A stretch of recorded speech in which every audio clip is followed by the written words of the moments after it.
شام اس زمانے کا شام اور تھا، اور موجودہ پھر ادوار بدلتے رہے، اور پھر آخری زمانے کا شام ہوگا کہ جہاں سے سفیانی کا قیام ہوگا، اور عثمان ابن انبسہ کے نام سے وہ ہوگا۔ بہت سے لوگ کہتے ہیں ابو سفیان کے جو مختلف بیٹے تھے، 5 بیٹے تھے، معاویہ تھا، یزید تھا، انبسہ تھا، انبسہ کی نسل سے، لیکن ہمارے بہت سے علماء کہتے ہیں کہ نہیں، جناب امیر کی صراحت پائی جاتی ہے۔ جب انہوں نے معاویہ کو خط لکھا، کہا کہ بھئی تیرے باپ نے رسول خدا کی مخالفت کی، تو میرا مخالف ہے، تیرا بیٹا یزید میرے بیٹے حسین کا قاتل ہوگا، اور تیری نسل سے سفیانی آئے گا جو میرے بیٹے مہدی کے مقابلے میں قیام کرے۔ ایک یہاں جملہ کہہ دوں عراق و شام کی تاریخ کے عنوان سے، سب مجمع کی مجھے خاص توجہ چاہیے اس جملے کے لیے۔ میں جانتا ہوں جو اب تک میں نے کچھ گفتگو کی، لیکن آپ حضرات نے بہت غور سے سنی ہے، میں ممنون ہوں آپ حضرات کا۔ عزیزان گرامی، ائمہ علیہ السلام نے بنی عباس پورے خاندان پہ لعنت نہیں کی ہے، کسی بھی نسل کو پوری طرح سے کبھی نہیں کہا کہ اس کی پوری نسل کے اوپر لعنت ہو، کہیں نہیں کہا، سوائے بنی امیہ کے، اور انہی کے بعض افراد کے نام لے لے کے کہا کہ مثال کے طور پہ وہ بنو امیہ ہی میں سے تھے، تو مثال کے طور پہ کہا مروان کی نسل پہ بھی، حالانکہ وہ بنو امیہ سے تھا، یا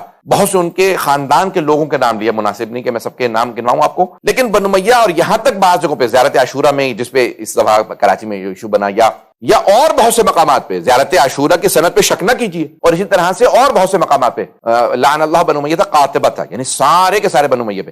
یعنی ائمہ علیہ السلام کیا کہنا چاہ رہے ہیں، ان میں کوئی اچھا نہیں ہوگا؟ نہیں، ائمہ علیہ السلام یہ کہہ رہے ہیں کہ جیسے مثال کے طور پہ عام طور سے رول کیا ہے، غور سے سنیے گا میری بات کو، میں تھوڑا سا اس کو چیخ کے پیش کروں تاکہ میرا سارا مجمع جا کے اس بات کو سن لے اور میں پہنچا پاؤں یہ بات۔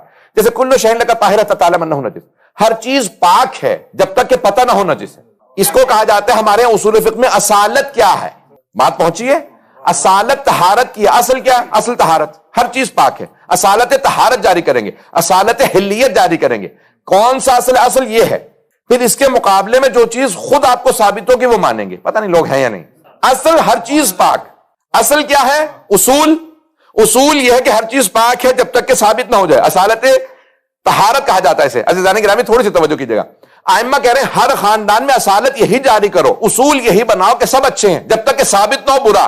بھائی برٹش نے بہت سے رول دیے دنیا کو، خدا کی قسم، میرے ایک دوست نے کہا میں پی ایچ ڈی کر رہا ہوں، 60 to 80% برٹش کانڈکٹ لا جو ہے وہ اسلام سے لیا گیا۔ تو برٹش نے ایک لا پوری دنیا میں جب حکومت کرے تھے تو دیا، everyone is innocent until proven guilty، ہر آدمی انوسنٹ ہے، ہر آدمی بے گناہ ہے جب تک کہ جرم ثابت نہ ہو جائے۔ پتہ نہیں لوگ ہیں یا نہیں ہیں، ہر آدمی بے گناہ ہے جب تک کہ جرم ثابت نہ ہو جائے۔ تو اب یہ جو امام علیہ السلام کسی خاندان سے متعلق نہیں کہہ رہے سوائے بنو امیہ کے، کہہ رہے ہر خاندان کی اصل یہ ہے کہ اس میں اچھے تلاش کرو جب تک کہ ثابت نہ ہو جائے یہ برا ہے، سوائے بنو امیہ کے وہاں اصل یہ ہے کہ برے ہیں۔ اب بات پہنچ گئی ہے، اب بات پہنچ گئی بھئی عزیزان گرامی، یعنی اصل یہ ہے کہ بنو امیہ میں سبھی برے ہیں سوائے یہ کہ کوئی ثابت کر دے میں اچھا ہوں۔ اب بات واضح ہو گئی ہے، جب تک کہ کوئی ثابت نہ کرے نا کہ میں واقعا اچھا ہوں تب تک امام کہہ رہے ہیں ان سے دھوکہ نہ کھانا، ان میں کہیں نہ کہیں کوئی نہ کوئی بغض دکھائے گا۔ جب یہاں تک کہ اب یہ خود روایات میں ہے کہ مختلف سفیانی، ائمہ علیہ السلام نے لفظ استعمال کیے ہیں کئی جگہوں پہ سفیانی کا لفظ، کہ یہاں سے سفیانی آئے گا، یعنی جو دشمن اہل بیت آئے گا شیعوں کو مارے گا یہاں سے۔ پھر ایک جگہ پہ ہمارے علماء نے روایت لکھی ہے کہ تکرید سے ایک سفیانی آئے گا، پہنچ گئے ہوں گے کچھ لوگ، تکرید سے ایک سفیانی آئے گا، صدام تکرید سے تھا۔ اچھا، شروع میں علماء نے بہت زیادہ غور نہیں کیا تھا، کبھی آیا چلا جائے گا، عراق میں تو پورے حکمران آتے ہی رہے ہیں، جب جنگیں شروع ہو گئی، جب وہ مسلسل مارتا رہا، اور یہاں تک کہ ایک مرتبہ 80s کے اندر اس نے دعویٰ کر دیا کہ میں بھی سید ہوں، میں رسول خدا کی نسل سے ہوں۔ علماء نے کہا اب اس کا شجرہ دیکھنا ہی پڑے گا۔ جب دیکھا تو واقعاً بنو امیہ سے تھا، وہ بنو امیہ سے نکلا، اس کا شجرہ جب تلاش کیا گیا تو بنو امیہ سے نکلا، یعنی ائمہ کا وہ فرمان ہمیشہ پورا ہے۔ توجہ، کیا کروں میں یہ پیش کرنے پہ مجبور ہوں۔ عزیزان گرامی، بھئی میدان کربلا میں کتنے لوگ سادات میں باقی رہ گئے تھے؟ ایک مولا سجاد، چند بچے، اور یہ مدینہ کے اندر چند افراد، ان کی اتنی نسل ہے دنیا میں، اتنے سادات ہیں۔ تو وہ جو بنی امیہ حکومتوں میں تھے تو ان کی بھی تو کوئی نسل ہوگی۔ یہ شجرے تلاش کرو، کہیں نہ کہیں جا کے بنو امیہ سے مل جائیں گے۔ جو آل محمد کا بغض رکھتا، حرم پہ حملہ کرتا ہے، شجرے تلاش کرو۔ یہ حرم پہ حملے کرنے والے، یہ داعش کے لباس میں، اور یہ جو کہنے والے داعش کے باقاعدہ فیس بک پہ عربی کے اندر مجھے دیکھا، میں نے کہا کہ شاید شیعہ جذباتی ہیں، شاید کسی نے پتہ نہیں کیا جملہ سمجھاؤ نہ سمجھاؤ، میں نے خود جا کے تلاش کیا کہ جملہ ہے اس کا کہ نہیں ہے، داعش کے سپاہی کا۔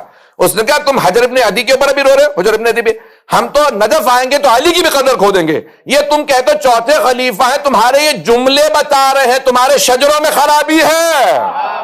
بات پہنچ رہی ہے عزیزان گرامی؟ جو ایسی بات کرے گا, جب بغض رکھنے والوں کے ساتھ کھڑا ہوگا تو ہم اس کو اسی نسل کے اندر شمار کریں گے. تو عزیزان گرامی, یہ ائمہ علیہ السلام نے اصول دیا کہ بنو امیہ پہ اعتماد نہ کرنا, ان پہ بھروسہ نہ کرنا. اصل یہی ہے کہ وہ ہمیشہ بغض آل محمد رکھیں گے, ہمیشہ عداوت رکھیں گے.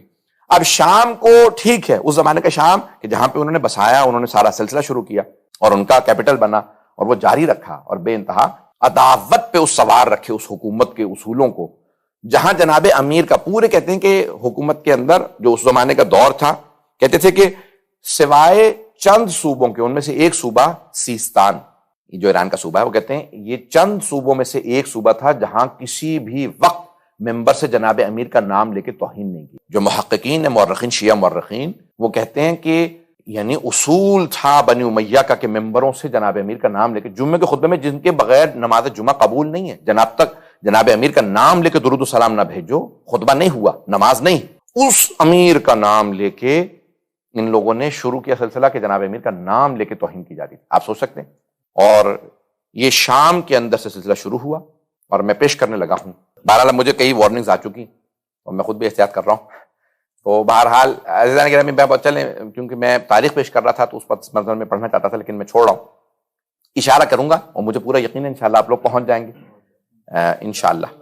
عزیزان گرامی, یہ آپ نے سن رکھا ہے نا, اردو میں جو اردو داں طبقہ یہاں پہ موجود ہوگا, اگر ہمارے یہاں کہنا چاہتے ہیں کہ کوئی احمق ہے, بے وقوف ہے, اسے عقل نہیں ہے, تو ہمارے ہاں عام طور سے اردو میں کہتے ہیں بدھو ہے.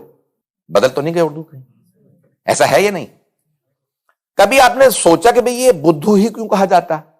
منگلو, جمعراتو, یہ کوئی اور لفظ نہیں.